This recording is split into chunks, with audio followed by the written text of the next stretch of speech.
അത് എനിക്ക് പറഞ്ഞറിയിക്കാൻ പറ്റാത്ത വിധമാണ് ആ ആനന്ദത്തിന്റെ പ്രത്യേകത.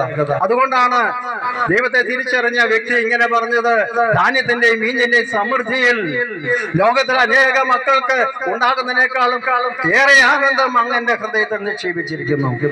അതേ പ്രിയപ്പെട്ടവരെ, ആ ആനന്ദം എന്താണെന്ന് തിരിച്ചറിയാൻ മാത്രമാണ് ഇതുവരെയും ഞാൻ ഈ ലോകത്തിൽ നേടിയതെല്ലാം ഉച്ഛിഷ്ടമാണെന്ന് മനസ്സിലാക്കാൻ പറ്റുക. അങ്ങനെ ഒരു വ്യക്തി യേശുവിനെ തിരിച്ചറിഞ്ഞപ്പോൾ പറഞ്ഞു, ഈ ലോകത്തിൽ എനിക്ക് നേട്ടമായിട്ടുണ്ടായിരുന്നതിനെല്ലാം ഉച്ഛിഷ്ടം പോലെ ഞാൻ കാണുന്നു. അതേ പ്രിയപ്പെട്ടവരെ, ദൈവത്തെ തിരിച്ചറിയുന്നവർക്ക് ഈ ലോകത്തിൻ്റെതായ സുഖമോഹങ്ങളൊന്നും അല്ല പ്രധാനപ്പെട്ടത്. അവന് ആ ദൈവത്തെ കണ്ടെത്തി ആ ദൈവത്തോട് ചേർന്നിരിക്കുന്നതാണ്. അമ്മയുടെ മടിയിൽ ഇരിക്കുന്ന ഒരു കുഞ്ഞിന്റെ അനുഭവം നമുക്കുണ്ടാകും യഥാർത്ഥ ദൈവത്തെ കണ്ടെത്തുമ്പോൾ.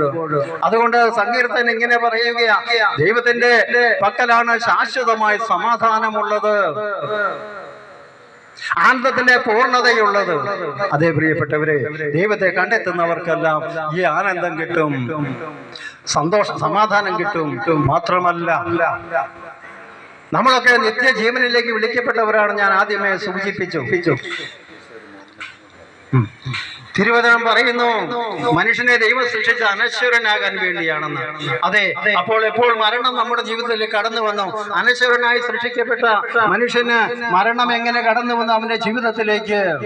അവൻ ദൈവത്തെക്കാൾ ഉപരി ലോകത്തെ കാണുകയും ലോകത്തിന്റെ സിദ്ധാന്തങ്ങളുടെ പിന്നാലെ, ലോകത്തിന്റെ സുഖങ്ങളുടെ പിന്നാലെ അവൻ യാത്ര ചെയ്യുകയും ചെയ്തപ്പോൾ അവന് അനശ്വരൻ എന്ന പദവി നഷ്ടപ്പെട്ട് നശ്വരമായ അവസ്ഥയിലേക്ക്, മരണത്തിന്റെ അധീനതയിലേക്ക് അവൻ കടന്നു വരികയാണ്.